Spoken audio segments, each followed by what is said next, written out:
Assalomu alaykum hammaga. Hurmatli podpischilar, bir tanishim yozibdi. Ha ha ha ha, mashinang bor edi. Endi piyoda qolibsan, avtobusda yuribsan. Alloh bersa, hech gapimiz yana bo'ladi. Bermasa sabr qilamiz. Kimdir uyida, garajida falon million dollarlik mashinalar salomatligi yo'q. Xudoga shukr, salomatligi joyida. Xudoyim hech mashinadan qiynamadi. Bo'ladi, ketadi, yana bo'ladi. Xudodan so'raymiz, yana bo'lsa bo'ldi, bo'lmasa uni bizni plan qilganimiz emas, Xudoning plan qilgani bo'ladi. Shuning uchun mashina yo'qligi men uchun katta bu azob, uqubat emasda.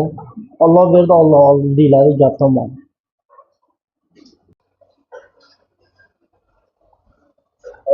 Ha, jonimisiz? Assalomu alaykum. Kimsaga